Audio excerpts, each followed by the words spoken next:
तो बता दें कि मखाना कैसे बनता है, पहले अब आपको हम वो बता देते हैं कि ये जो है ये छन्नी होती है और इस तरीके से पॉन्ड होता है या फिर नदी होती है जिसमें ये मखाने का बीज डाला जाता है। उसके बाद इस तरीके से मखाना को उगता है। उसके बाद मखाने को उस छन्नी से छाना जाता है और मखाने का जो बीज होता है कुछ इस तरीके से होता है। उसके बाद इस बीज को साफ़ किया जाता है और उसका चूल्हे पे इसको भूजा जाता है। भूजने के बाद मखाना जो है वो उस तरीके से निकल के आता है। आपको दिखाते हैं कि किस तरीके से वो मखाने का बीज फूटने के बाद किस तरीके से दिखता है, ज़रा वो दिखाते हैं।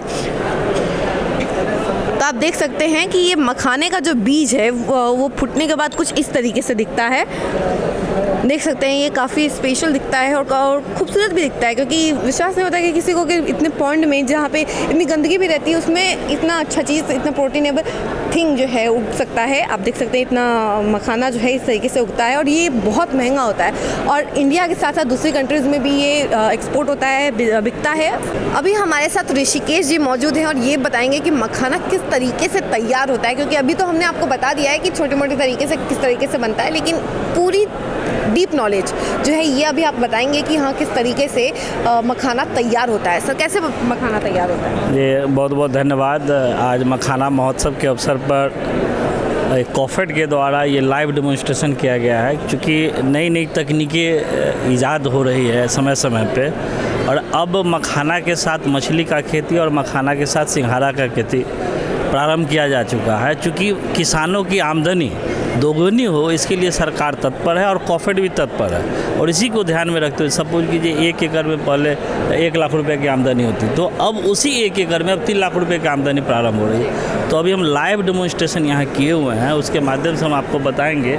यहाँ देख लीजिए ये तालाब है, लाइव डेमोन्स्ट्रेशन में हमने तालाब को रखा है और इस तालाब में सिंघाड़े की भी खेती हो रही है और मछली की भी खेती हो रही है। मछलियाँ पहले ये भ्रांति थी कि मखाना के साथ मछली का खेती नहीं हो सकता, लेकिन जब इस पर रिसर्च किया कॉफेड के द्वारा तो वायुश्वासी जो मछलियाँ होती है जिसमें सिंघी, कबई, गरई, मांगुर और पंगासियस मछली, इसका पालन बहुत आसानी से हो सकता है, क्योंकि कम डिजॉल्व ऑक्सीजन में भी वो अच्छे ढंग से सर्वाइव होता है। और मखाना की खेती के बाद मछली का इसी में हम लोग करते हैं और इसी में सिंघाड़ा की खेती करते हैं। फूल है, फल है, आप देख रहे हैं यहाँ पर ये एक औजार है जिससे मखाना निकाला जाता है। मछुआरों के द्वारा इसको निकाला जाता है और निकालने के बाद ये काला गुड़ी, यहाँ पर देखिए जिसको गुड़ी कहा जाता है, ये गुड़ी है और इसको सुखा के मछुआरों के द्वारा इसको तावे में डाला जाता है। इधर आइए, आपको दिखा रहे हैं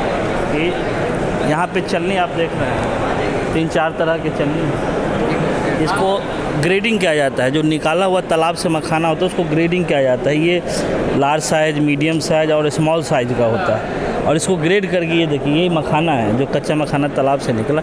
ग्रेडिंग करने के बाद इसको कढ़ाई पे जो है ना भूना जाता है। भूनने के बाद इसको लाड़ा उड़ाया जाता है और वहाँ देखिए वो पिटना है, उस पिटने पे फोड़ा जाता है। जब मखाना फोड़ दिया जाता है तो फोड़ने के बाद आपको 3 वैरायटी का मखाना निकलता है। एक जो सबसे पहले देख रहे हैं ठुर्री है, इसी पिटने के बाद उसके बाद एक मुर्रा है जो मीडियम साइज़ का है और उसके बगल में लावा है। लावा के बाद आप आइए आगे दिखाते हैं। तो ये 3 वैरायटी का, और ये जो इसमें से सबसे हाई प्राइस होता है लावा का, जो आप सफ़ेद दिख रहा है उसमें स्कारलेट की कमी होती है, लेकिन ये प्रोटीनेशियस है और काफ़ी लाभदायक है, न्यूट्रिशस है। और इसका उससे कम रेट होता है मुर्रा का, और सबसे कम रेट होता है ठुर्री का।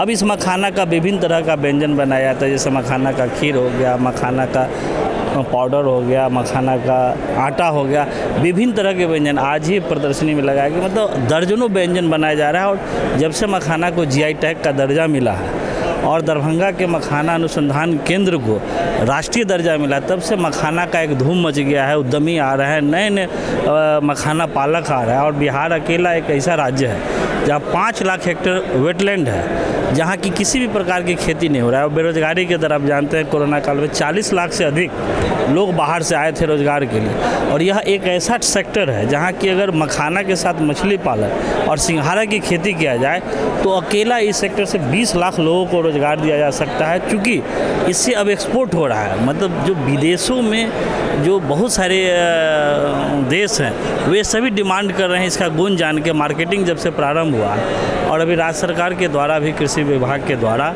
एक निर्णय लिया है कि मखाना के क्षेत्र विस्तार पर 75% अनुदान दिया जा रहा है और साथ ही साथ मखाना के भंडारण पर 75% अनुदान दिया जा रहा है और क्वालिटी का सीड भी उपलब्ध कराया जा रहा है। इन सब के बावजूद मेरे द्वारा भी कॉफेड के द्वारा भी कल मंच पर उपस्थित मंगला राय जी को और प्रधान सचिव संजय अग्रवाल जी को कुछ सुझावें दिए। जैसे किसानों का अगर रेट कम हो जाता है तो उसके लिए धान और गेहूं की अधिप्राप्ति होती है, तो उसी तर्ज पर मखाना की भी अधिप्राप्ति की जानी चाहिए। चूँकि 3 साल 4 साल तो मखाना का रेट अच्छा रहता है, लेकिन अचानक मखाना का रेट इतना नीचे गिर जाता है कि किसान हतोत्साहित हो जाते हैं, कुछ किसान आत्महत्या को भी मजबूर हो जाते हैं। तो हम लोग का डिमांड है कॉफेड की ओर से, बिहार राज्य मत्स्यजीवी सहकारी की ओर से कि मखाना का अधिप्राप्ति किया जाए MSP पर, मिनिमम सपोर्ट प्राइस पर, और साथ ही मखाना का बीमा किया जाए।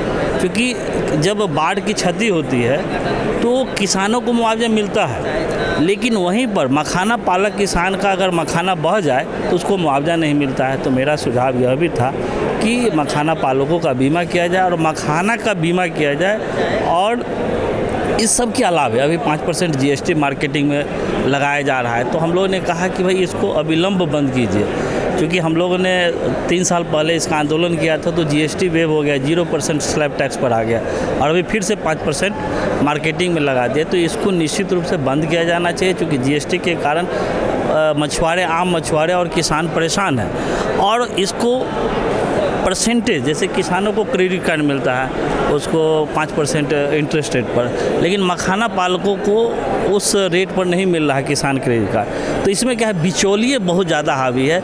मतलब वो कहावत है ना कि कमाए धोती वाला, लंगोटी वाला और खाए सूट कोट वाला, वो हाल है। तो हम लोग चाहते हैं कि इसको क्रेडिट फैसिलिटी उपलब्ध कराया जाए किसानों को, ताकि अधिक से अधिक लोगों को अकेला जो 5 लाख हेक्टेयर वेटलैंड है ये जो पड़ा हुआ है, इससे 20 लाख लोगों को रोज़गार मिले।